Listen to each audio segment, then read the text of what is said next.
नमस्कार, मैं उदय प्रताप सिंह। आप देख रहे हैं इंडिया न्यूज और इंडिया न्यूज एंटरटेनमेंट। और आजकल जिस स्टार के बारे में खूब चर्चा हो रही है वो हैं कमल हसन। जी हाँ, कमल हसन आजकल हर जगह ट्रेंड कर रहे हैं क्योंकि उनकी नई फिल्म आ गई है इंडियन 2।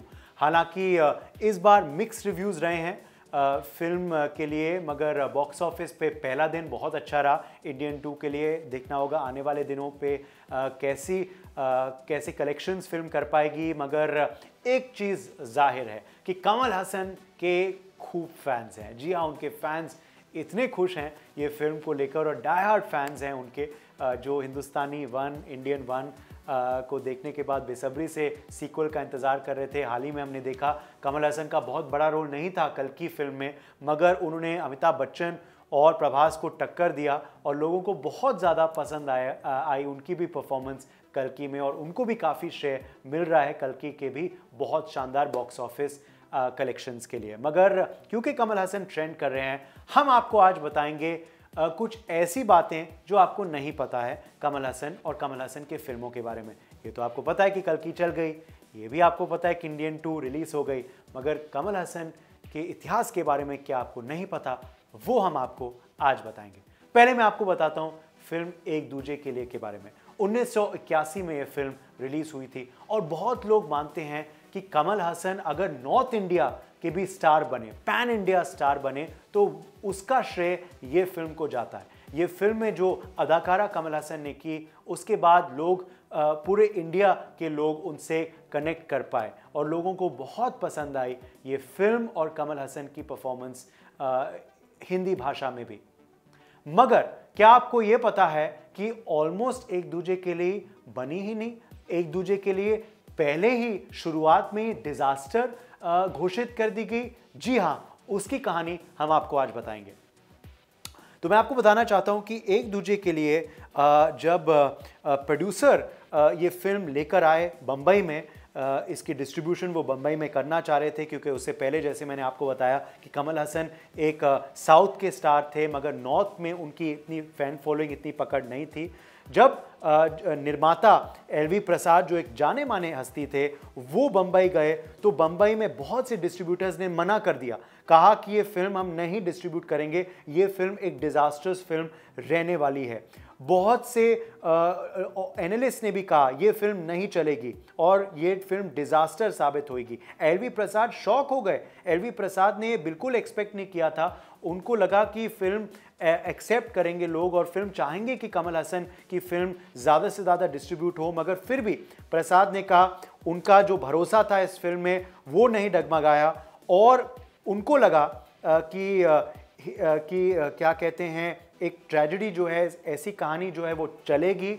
और कुछ डिस्ट्रीब्यूटर्स जो आशंका जता रहे थे कि क्योंकि तब वो दौर था ट्रेजेडीज का हिंदी फिल्मों में भी, और हिंदी और तमिल ऑडियंस एक ही है, वो क्यों देखना चाहेंगे एक साउथ के स्टार की ट्रेजेडी को। मगर फिर भी एलवी प्रसाद ने कहा नहीं, हम ये फिल्म रिलीज़ करेंगे। उन्होंने अपने बेटे को कहा कि 40 प्रिंट्स पूरे भारत में रिलीज़ करें, पूरे भारत में ये फिल्म एक दूजे के लिए दिखाई जाए, और वही उन्होंने किया। और उसके बाद कमल हसन एक बहुत बड़े सितारे बने, कमल हसन एक पैन इंडिया स्टार बने, और जो एलवी प्रसाद का भरोसा था वो कहीं ना कहीं हकीकत में बदल गए उस फिल्म के रिलीज़ के पश्चात। और अब हम बताना चाहेंगे आपको शाहरुख खान और कमल हसन की केमिस्ट्री के बारे में। जी हाँ, हमने बहुत से पब्लिक इवेंट्स पे देखा है कमल हसन और शाहरुख खान एक दूसरे को मिलते हुए, और बहुत से रिस्पेक्ट है शाहरुख खान की कमल हसन के प्रति। मगर ये रिस्पेक्ट, शुरुआत इस रिस्पेक्ट की कैसी हुई थी, हम आपको बता दें कि हे राम एक ऐसी फिल्म है जिसकी खूब चर्चा है, आज तक उसकी बहुत चर्चा है। वो फिल्म को क्रिटिकल अप्रिसिएशन ज़रूर मिला, मगर वो फिल्म को बॉक्स ऑफिस अप्रिसिएशन नहीं मिला। और इसकी वजह से क्या आपको यह पता है कि शाहरुख खान ने एक भी पैसा उस फिल्म के लिए नहीं लिया। जी हाँ, उसी की कहानी हम आपको आज बताएंगे।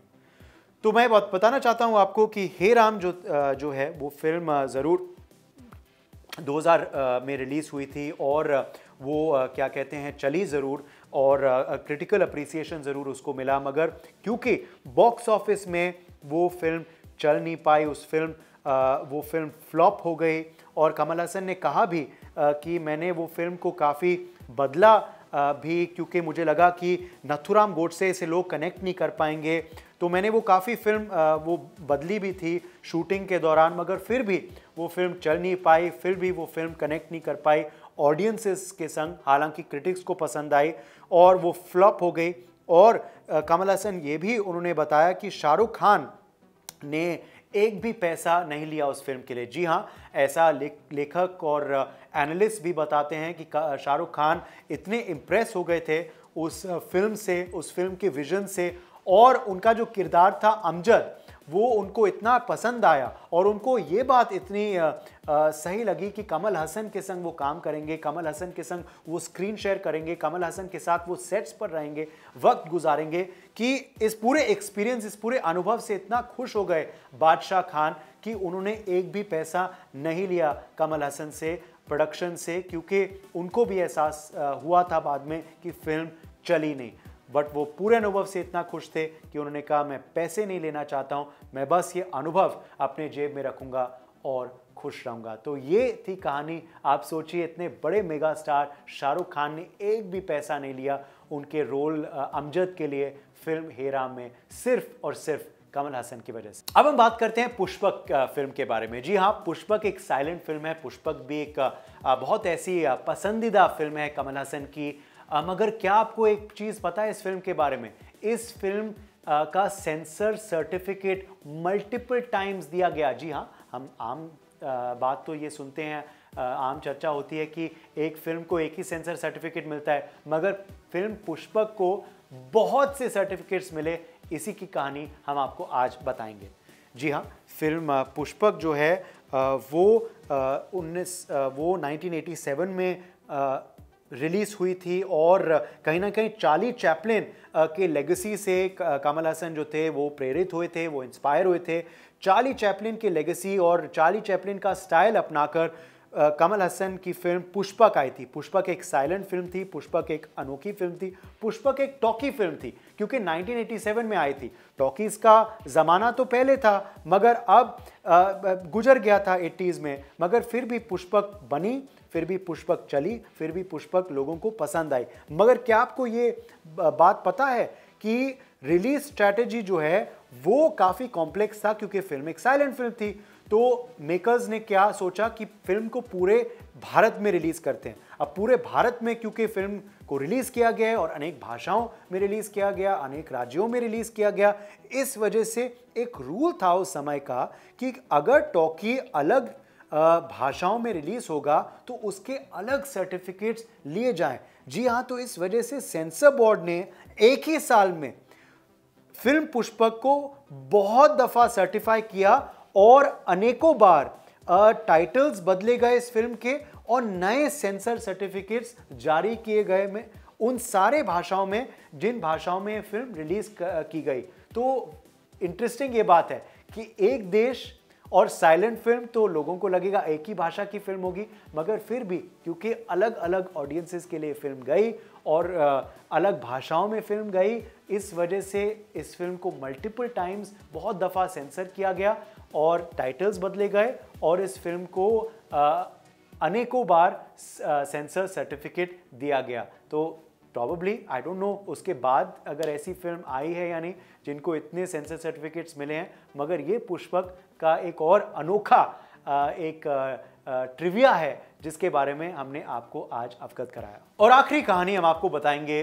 फिल्म सत्या के बारे में। जी हाँ, ये फिल्म 1988 में रिलीज़ की गई थी। ये फिल्म एक रीमेक थी अर्जुन फिल्म की जो 1985 में आई थी। उस फिल्म को जावेद अख्तर ने उस फिल्म की स्क्रिप्ट लिखी थी, तो उसी फिल्म को अडेप्ट किया गया। जावेद अख्तर ने ही इस फिल्म पे काम किया और सुरेश कृष्णा को लाया गया इस फिल्म के तमिल डायरेक्शन के लिए। और कमल हसन ने ही निर्णय लिया कि इस फिल्म को वो ही प्रोड्यूस करेंगे। इस फिल्म के कमल हसन का ही प्रोडक्शन हाउस ने इस फिल्म की जिम्मेदारी उठाई। मगर मैं आपको एक चीज़, आज एक अनोखी कहानी बताऊंगा। क्या आपको पता है कि फिल्म सत्या ऑलमोस्ट नहीं बनी? फिल्म सत्या कमल हसन की आर्थिक स्थिति की वजह से ऑलमोस्ट बंद कर दी गई। जी हाँ, यही कहानी है। फिल्म सत्या क्योंकि कमल हसन प्रोड्यूस करने वाले थे और कमल हसन की कुछ फिल्म पिट गए थे बॉक्स ऑफिस पे और कमल हसन की आर्थिक स्थिति जो थी वो बहुत कमज़ोर हो गई थी। इस वजह से ऑलमोस्ट फिल्म सत्या रिलीज़ नहीं हुई, मगर इलैयाराजा का बहुत शानदार म्यूज़िकल स्कोर था, बहुत बढ़िया म्यूज़िक था और वो खूब चला। और कमल हसन को विजन था और उनको भरोसा था कि नहीं, मैं इस फिल्म जो भी अगर गिरवी रखना पड़े भी तो गिरवी रखूंगा, मगर इस फिल्म को रुकने नहीं दूंगा। और इस फिल्म को उन्होंने रुकने नहीं दिया और फिल्म सत्या बनी और फिल्म सत्या हिट रही और जो कमल हसन को भरोसा था वो कहीं ना कहीं सक्सेसफुल और सही साबित हुआ। तो ये थी कुछ कहानियाँ दोस्तों कमल हसन के फिल्मों के बारे में और कमल हसन की अनसुनी किस्से के बारे में। हम आपको ऐसे किस्से सुनाते रहेंगे कमल हसन के बारे में भी और अन्य एक्टर्स के बारे में भी। पर उसके लिए आप देखते रहिए इंडिया न्यूज़ और इंडिया न्यूज़ एंटरटेनमेंट। लाइक करें, इस चैनल को सब्सक्राइब करें। फिलहाल के लिए मुझे इजाज़त दीजिए।